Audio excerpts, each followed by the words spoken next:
weather today was nice, perfect for northern Utah, but a bit different for the south. I want to start with some great video. Hags, Craig, have a good summer. Hags. All righty. How I would have signed your yearbook as we watch this video coming through. In Monument Valley, you see those thunderstorms building. We actually had some strong showers and storms in southern Utah. We had two systems working in tandem today, and boy, did they change the landscape of the state, because we were talking about record heat yesterday. There was the rain on the camera, but we've been pumping moisture into southern Utah. So some of these strong storms, video coming from Telegraph, this storm prompted a flood advisory for the city of Washington as well as St. George. Heavy rain was coming down, plenty of lightning, even pea-sized hail.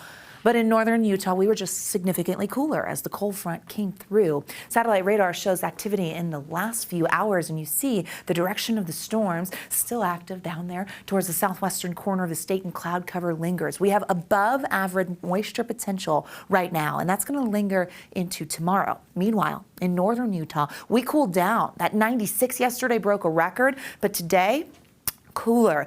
Great shots coming from Big Cottonwood. Thank you, Chris, for sharing this. Isn't that stunning? We were dry along the Wasatch Front this afternoon and evening. We had really great temperatures, 81 for that high in Salt Lake. 79 is our average this time of year, so we were pretty close to that. The cold front knocking our highs down to average, mid-70s in Logan, 80s on the eastern side of the state, 70s for the I-15 corridor, 86 only in St. George, where the wet weather was driving down temperatures, and through the evening, they were sitting in the 70s. Overnight along the Wasatch Front, dry skies, clear skies, mid-60s by the time we close out ABC4 News at 10. Cooler, a nice crisp start to the day tomorrow with those mid-50s expected.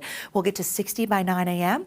Sunshine in the north, but I believe with lingering moisture in southern Utah that we're not going to be totally clear with the storms. Some of the weather models don't agree with me, but take a look at our time-lapse video coming from Ivins, the Black Desert Sky Cam, catching that hint of sunset there. Oh, there it is. But the wet weather rolled through. This was one of the areas that saw rain. We also were dealing with strong winds. These storms can produce. Now into tomorrow, we've got an excessive rainfall threat for southern Utah. This means slow-moving storms. So the conditions in the atmosphere will allow, with the heat of the day, for a storm possibly to bubble up in this area. And because it's a slow mover, we would get heavy rain. That leads to the flash flood potential that was elevated today, and it will remain elevated tomorrow. Upper level futurecast here kind of shows those unsettled conditions, and you see this area of low pressure, counterclockwise flow, was bringing moist air into the Beehive State, pumping that into southern Utah with the cloud cover.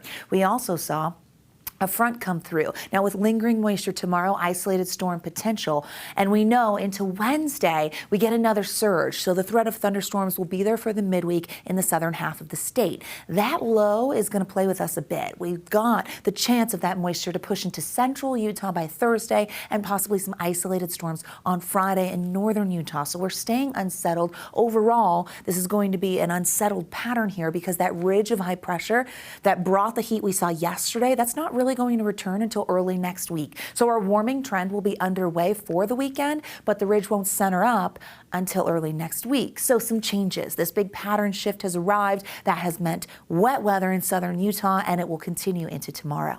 Our futurecast walks us through the timing. You're going to see those storms kind of tapering off. Northwest flow behind the front that moved through the state, so cooler air for tomorrow. So this is by 10 p.m. and you see the model doesn't pick up on the chance of some storms, but I do think with the lingering moisture that isolated storms for southern Utah could be there, and the conditions would be very similar to what we saw today. There's that midweek surge bringing back the storms, popping them all the way up to Castle Country and the Basin with some active skies even late into Wednesday and early Thursday morning. Flash flood threat for tomorrow, it's possible, so we're not in the clear. The chance of storms is there, and that's for the Mighty Five and the surrounding areas that you and I both love to get out and explore. Regional forecast with the 70s for tomorrow, slightly below average temperatures. Our northwest flow will keep us cool. 70s and 80s in eastern Utah, 78 in Cedar City, 92 in St. George. Getting back to the 90s, but we don't stay there. There's a check with the 60s and 70s of what to expect in northern Utah, and that includes our mountain valleys. Isolated to scattered storm potential in the south, then drying out. We go to the 90s, back to the 80s, back up to the 90s, and the triple digits. You know they're not far off. Wasatch Front with the 70s to the 80s. Slight chance Thursday.